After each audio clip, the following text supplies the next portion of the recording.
శ్రీ గురుభ్యో నమః శ్రీ మహాగణపతే నమః. సెప్టెంబర్ నెలలో కర్కాటక రాశి వారికి ఎలా ఉంటుంది అనేది చూద్దాం. దానికన్నా ముందు గ్రహస్థితి ఎలా ఉందనేది చూద్దాం. గ్రహస్థితి రీత్యా వచ్చేటప్పటికి కర్కాటక రాశి వారికి జన్మ రాశిలో వచ్చేటప్పటికి బుధగ్రహ సంచారం జరుగుతుంది. అష్టమంలో శనిగ్రహ సంచారం, అదేవిధంగా తృతీయంలో రాహుగ్రహ సంచారం. ఈ రాశి వారికి వచ్చేటప్పటికి వ్యయ స్థానంలో కుజుడు, అదేవిధంగా లాభస్థానంలో గురువు సంచారం చేస్తున్నారు. వాటితో పాటు రాహుగ్రహ సంచారం, కేతుగ్రహ సంచారంలో ఎటువంటి మార్పు లేదు. ఈ రాశి వారికి వచ్చేటప్పటికి మనం గమనించినట్లయితే భాగ్యస్థానంలో రాహుగ్రహ సంచారం జరుగుతుంది. ఇటువంటి గ్రహస్థితిలో వచ్చేటప్పటికి సెప్టెంబర్ నెలలో ఒక మార్పు అనేది జరుగుతుంది. ధనస్థానంలో ఉన్నటువంటి రవి సెప్టెంబర్ 16వ తారీఖున తృతీయంలోకి మారుతున్నాడు. మంచి అనుకూలమైనటువంటి స్థానంలోకి మారుతున్నాడు. ఇటువంటి గ్రహస్థితి కర్కాటక రాశి వారికి ఈ నెల ఎటువంటి భాగ్యాన్ని, ఎటువంటి లాభాన్ని కలిగిస్తుంది అనేది చూద్దాం. ఈ రాశి వారికి వచ్చేటప్పటికి ఈ నెలలో సెప్టెంబర్ 16వ తారీఖు నుంచి ఎక్కువగా అనుకూలమైనటువంటి కాలంగా ఉంటుంది.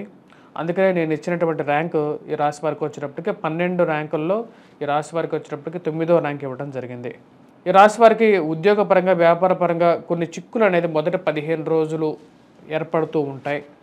డబ్బు సమయానికి వచ్చి చేరకపోవటం, ఆరోగ్యపరంగా కొన్ని ఇబ్బందులు అనేవి ఎదురవుతూ ఉంటాయి. ఈ రాశి వారికి వ్యయ స్థానంలో ఉన్నటువంటి అంటే 12వ ఇంట్లో ఉన్నటువంటి కుజుడు అనుకూలమైనటువంటి ఫలితాలు ఇవ్వడు.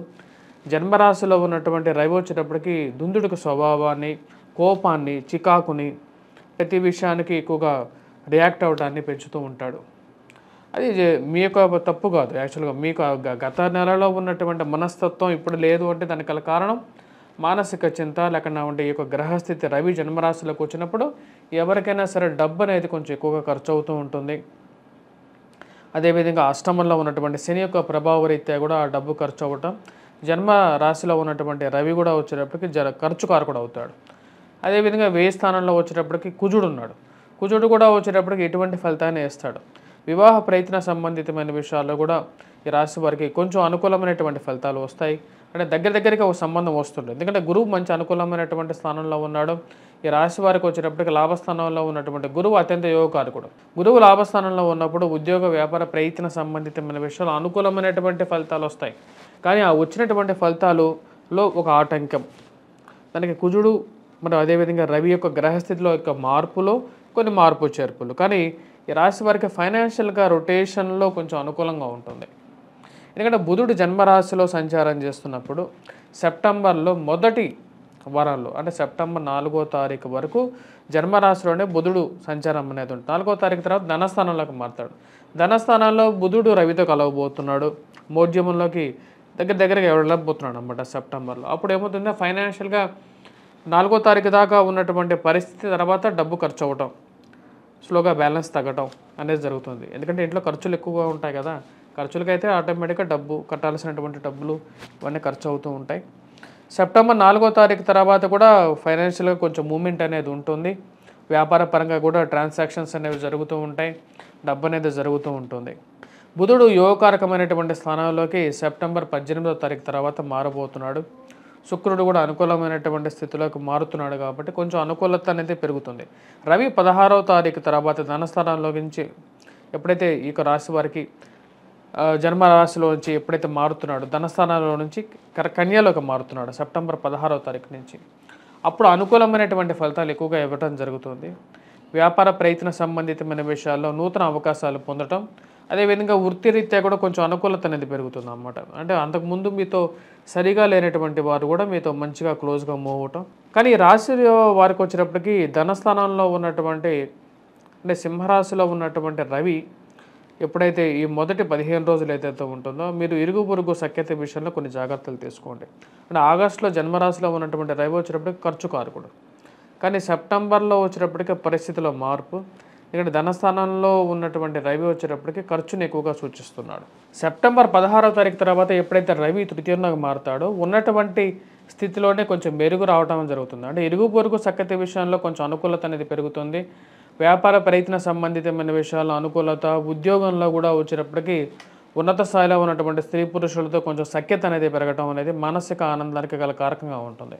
అంటే కొత్తగా ఎవరైతే ఉద్యోగ ప్రయత్నాలు చేస్తున్నారో వారికి ఎక్కువగా అనుకూలిస్తుంది. ఎందుకంటే సెప్టెంబర్ 16 నుంచి అక్టోబర్ 16 వరకు కూడా రవిగ్రహ సంచారం అనేది కన్యారాశిలోనే జరుగుతుంది. అది ఈ యొక్క కర్కాటక రాశి వారికి అనుకూలమైనటువంటి స్థితిని ఇవ్వగలుగుతుంది. మెయిన్గా వచ్చినప్పటికీ కాంట్రాక్ట్స్ని ఎక్కువగా ఇవ్వగలుగుతుంది.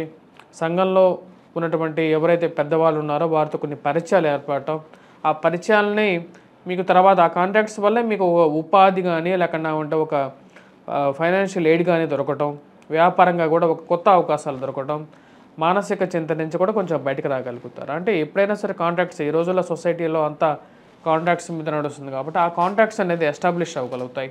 ట్రాన్స్ఫర్స్ రిలేటెడ్ ఇష్యూస్ నుంచి ఎవరైతే ప్రయత్నాలు చేస్తున్నారో ఉద్యోగ మార్పు చేర్పుల గురించి ప్రయత్నాలు చేస్తున్నటువంటి వారికి కూడా కొంచెం అనుకూలత అనేది రాబోతున్నటువంటి సెప్టెంబర్ 16 నుంచి ఎక్కువగా పెరుగుతుంది.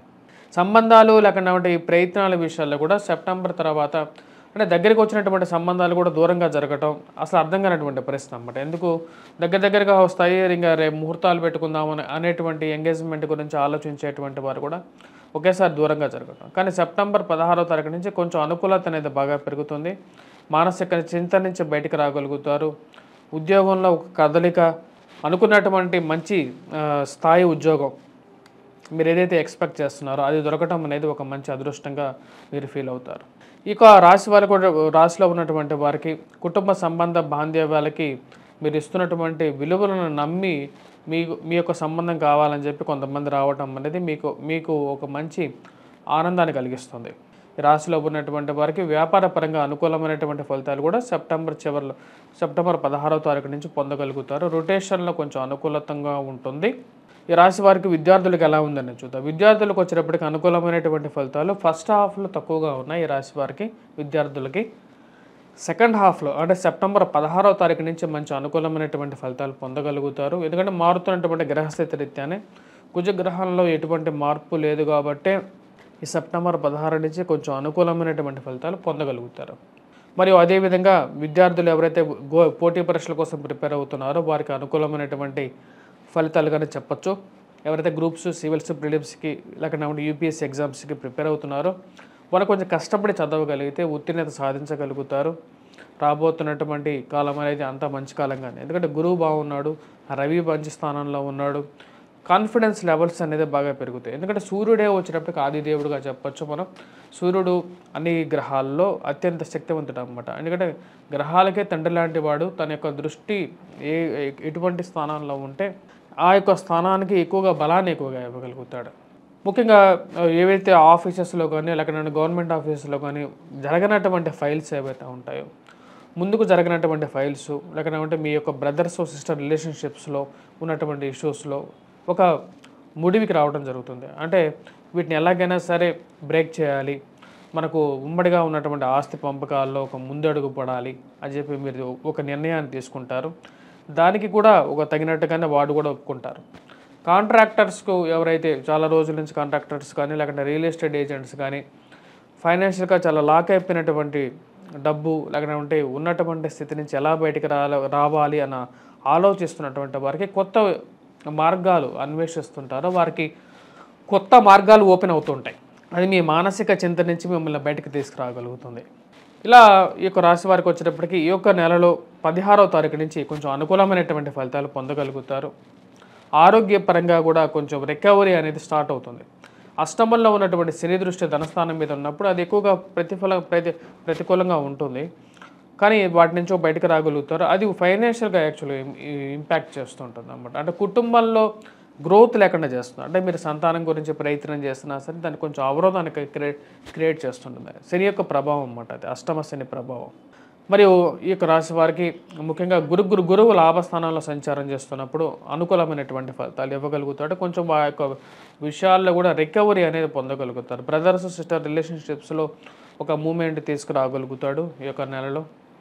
ఈ రాశి వారు చేసుకోవలసినటువంటి పరిహారాల్లో ముఖ్యంగా వచ్చేటప్పటికి విద్యార్థులు వచ్చేటప్పటికి ముఖ్యంగా ఎటువంటి పరిహారాలు చేసుకోవాలి, వాళ్ళ సక్సెస్ని ఎలా చేసుకోవాలంటే, ఎందుకంటే రాబోతున్నటువంటి శ్రావణ మాసం అమ్మవారిని ధనలక్ష్మిని వరలక్ష్మిని అంటే వరాలు ఇవ్వగలిగినటువంటి లక్ష్మీదేవి ఆదిలక్ష్మి అంటారు.